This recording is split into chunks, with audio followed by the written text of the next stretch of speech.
Welcome back to opinionsaretefree.com. A site where you can post your opinion on a number of different topics. I want to talk to you about inflation for a moment. Now, this is late April 2024. We're still fighting inflation, and although the federal banks of different areas, the ECB, the Canadian Central Bank anyways, the US Federal Bank, they're all indicating that they wanted to lower rates. None of them are really lowering rates because the specter of inflation is still hanging over us like the sword of Damocles. Now, when I studied economics and stuff, I was taught that inflation was a result of too many people wanting to buy a small group of things or too few things. That is to say, if you have 50 people wanting to buy 10 items, that you would have inflation because, of course, they would bid each other up and the price would go up.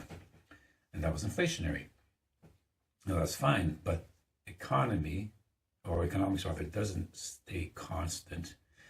What we have now, it seems, and it's based on the way we were treating the C virus, we had a slowdown in production caused, of course, by the inability to get raw materials or to even put labor towards the raw materials in order to produce stuff. And because you had less stuff being produced, when people started to come out to spend money, there wasn't enough of the stuff, and therefore the prices of things went up. And we had two different inflation rates. We have the one that is reported by the government, which generally was optimistic, 2, 3, 4%, maybe 5%.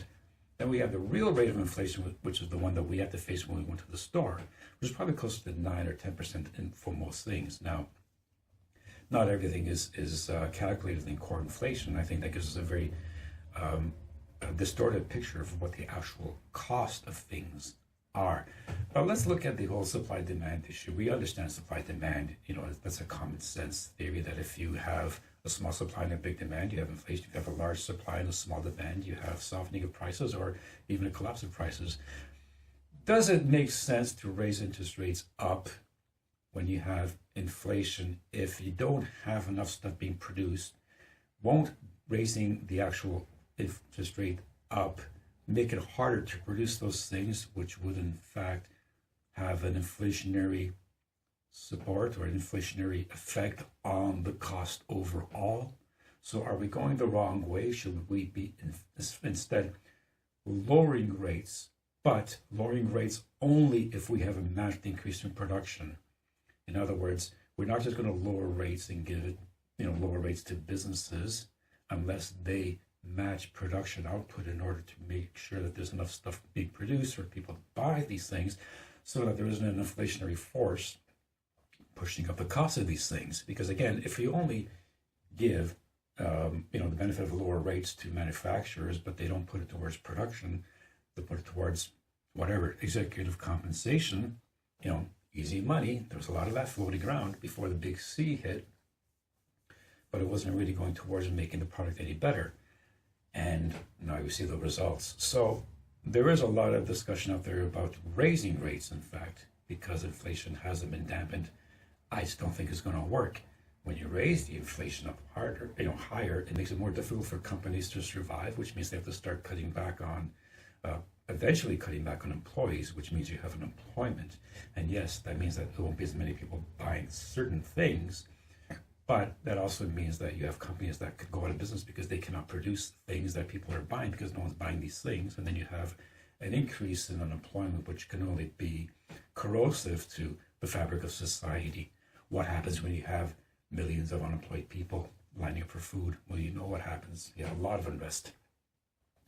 So perhaps we need to look at the way we're doing things and get away from that old belief that raising interest rates is going to drop inflation lower or going to dampen inflation, and look at increasing production so that we have more things being produced at a lower cost, which will bring the cost down.